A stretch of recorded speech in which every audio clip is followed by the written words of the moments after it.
Krav Maga is a comprehensive system of self-defense, third-party protection and fighting skills forged in the field, under real-life conditions, both in the battlefield and on the streets.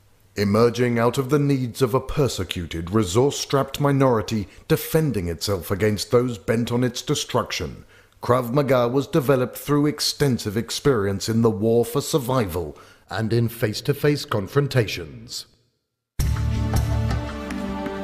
Today, Krav Maga is an integrated system incorporating clear logic, highly effective and systematic techniques, concepts and principles of action, as well as unique, advanced training methodologies. Throughout its development, the concepts laid down by Krav Maga's founder have remained constant: simplicity and efficiency, upholding the highest moral values and respect for all mankind. Grandmaster Imi Stay-Or, founder of Krav Maga, was born Imrich Lichtenfeld in Budapest, Hungary in May of 1910. He grew up in Bratislava, Slovakia, where his father, Samuel, was head of the city police department's detective unit. As part of his role, Samuel was charged with training his subordinates in defensive tactics. Under his father's influence, Imi started training at an early age and quickly emerged as an exceptionally talented athlete. As a teenager, he trained in gymnastics, wrestling and boxing. By the age of 19, he was already recognized as an international champion in these fields. Later, he focused on wrestling and competed as a member of Slovakia's national team for a decade.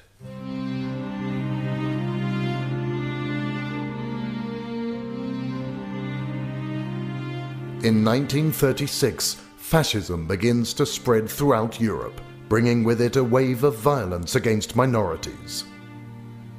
Entire Jewish communities find themselves defenseless, under constant attack instigated by the authorities.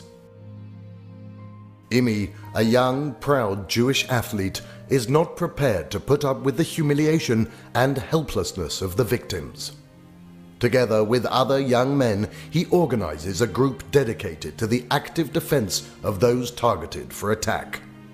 Under his leadership, the brave defenders successfully fight back, driving off the assailants using only their bare hands. It is under these circumstances that the seeds for an effective combat and self-defense system are planted, a system nurtured and developed by Imi a few years later into what would become known as Krav Maga. The year is 1940, and World War II is raging throughout Europe. Imi leaves Bratislava just moments before it is taken over by the Nazis, and he boards an underground immigrants boat to Palestine.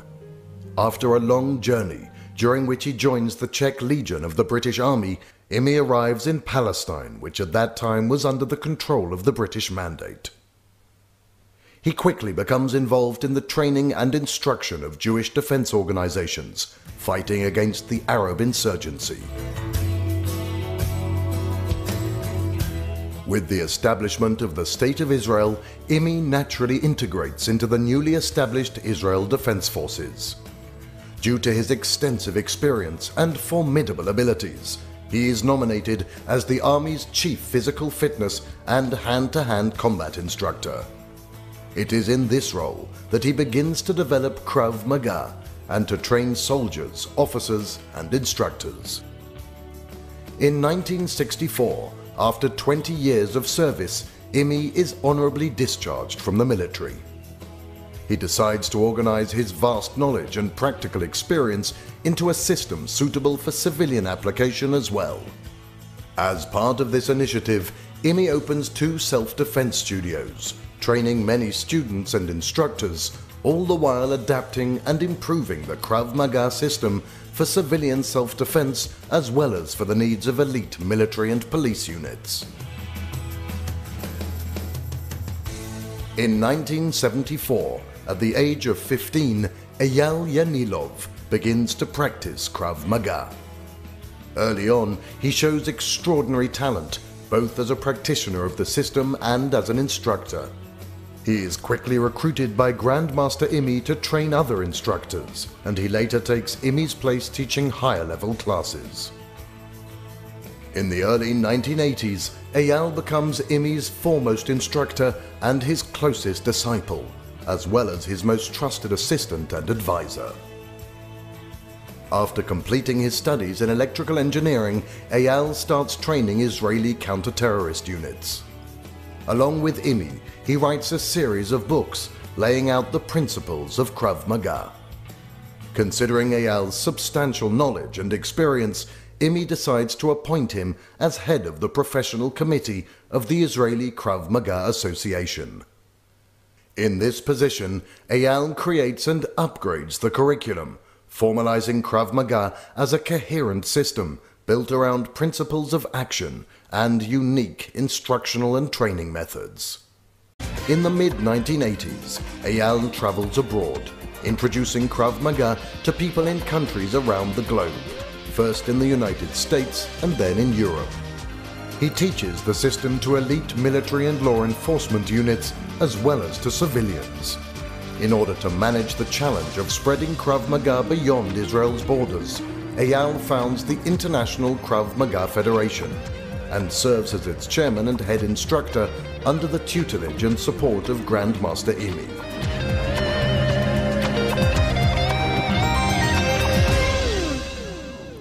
Imi regarded Eyal as family and as the natural choice for leadership of the Krav Maga system. For this purpose, Imi awarded him with the Founder's Diploma of Excellence and the first ever rank of Expert 8, the highest rank awarded to a Krav Maga practitioner. Imi Steor Lichtenfeld passed away in 1998 at the age of 88. To the day he died, Grandmaster Imi served as mentor and spiritual guide for Eyal Yanilov, and together they enhanced and developed Krav Maga.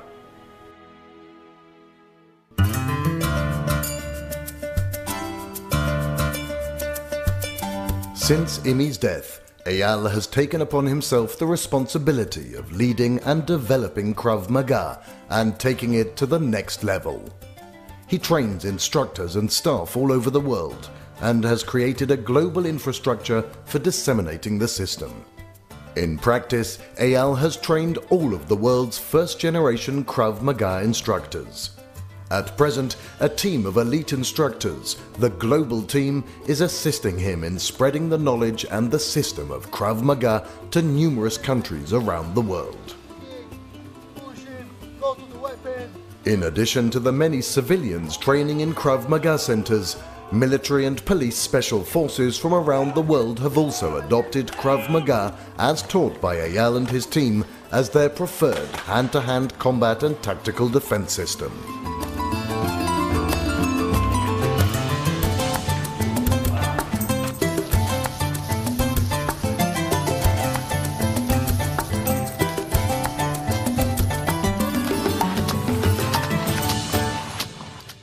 Over the years, the global network of Krav Maga branches has increased substantially, along with the numbers of practitioners and instructors.